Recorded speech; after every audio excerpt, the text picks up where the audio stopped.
The reason that I ended up building mining equipment and also working in mines, I ended up eventually working at Red Dog Mine, and that allowed me enough money to buy the shop. And I've built a fair amount of equipment that's mining related, parts for Fort Knox, parts for Pogo, parts for other mines down in the States, several placer mines.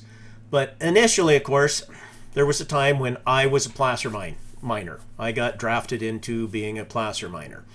And what I've seen of placer mining is there's four basic types of placer mines. There's one where the man is extremely cautious with everything he moves, makes sure that all of his moves count. Every little bit of dirt that he's got counts, and he's making money. He got this mine passed down to him, most likely, or he ended up in it through just the luck of it being passed on to him by friends. Then I see another type of miner that is normally not very cautious at all. He's throwing dirt around. He moves a very small amount of material, but he's also doing well. And the reason he's doing well is he just lucked out, happened to have a piece of ground that had quite a bit of gold on it. And it may have been, again, passed down to him through the generations. It was probably a mine that existed one way or another. Then there's the guys that are new to starting up mining. And this is where I was in the field. I was somebody new starting out.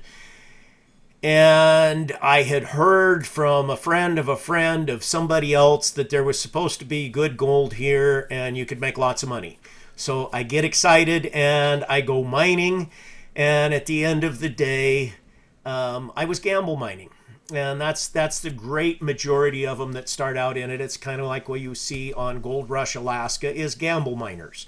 And if they weren't gamble miners, they wouldn't be fun. They wouldn't be exciting. And while they end up making it because the show has helped them out, some of them are not gamble miners too. If you look at that, some of them were, again, generational miners. Then there's a fourth kind of miner. The fourth one takes out a piece of paper, and he actually looks at the ground and sees it's worth a certain amount of dollars per yard. And I'm just going to slop that down here. And then it needs a certain amount of dollars per yard to move it. And at the bottom down here, he has dollars left. And this is the business miner. The business miners are very few as far as somebody new starting out. Business miners may not go out and start as many mines. They may not make it work as often, but they will make it work. A business miner will make it work because he's looking at it as a business. The gamble miners, generally about 1 out of 20 of them make it on just a pure gamble mining. About 1 out of 20. A lot of times it's lies as to how good the ground was, or they have no idea how to move material. But about 1 out of 20 makes it. And what happens that encourages more gamble miners to go out there, just like I had been in the past, the stories that get repeated are the guys that win. The 1 out of 20 that won, and they're making lots of money. That's a good gamble miner. In fact, I'll relate a story to that. A friend of mine, they had some claims, and they've both passed away, both of the partners that had it. They just staked them on paper because they thought it would be good to stake these claims out here. Somebody else had them years ago, and they got dropped. Anyway, they staked the claims. They had them for a couple years. One of them was a really industrious guy. He went out and dug a hole by hand in the middle of winter. He dug down about 10 foot, and he found some gold. And he found lots of gold. He's on his way coming back to town to tell his partner that we need to keep this ground because there's actually gold here. We can make some money. In the meantime, his partner is real excited to tell him, I just sold the claims. I got $10,000.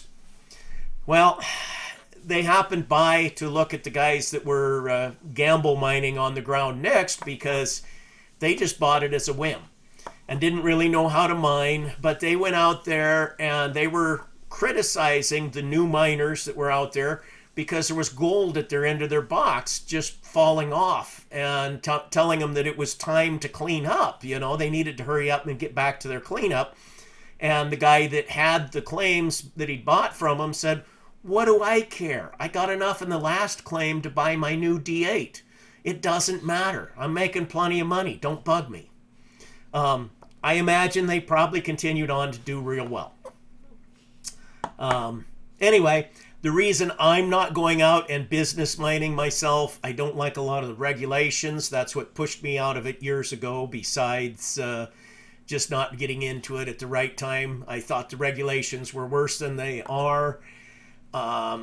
I still toy with the idea. I might do some landscaping someday, but I'm not really into mining per se as an official mining, because it's just, it's not as much fun as it should be.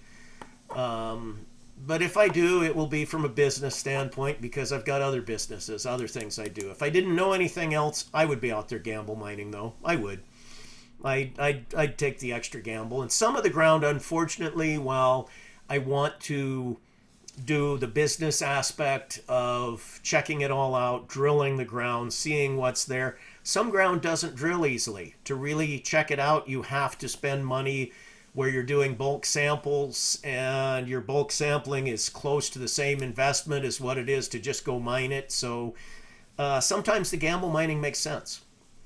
Anyway, that's kind of my 4 types of miners that I've seen in the past. Is the cautious miner with medium ground, the miner that hasn't got a clue but he lucked onto some super good ground. They're both different kinds of gamble mining. And then the other class is the business miner, which very few people do. It's not common in the placer mine. It is common in the larger mines. It's common.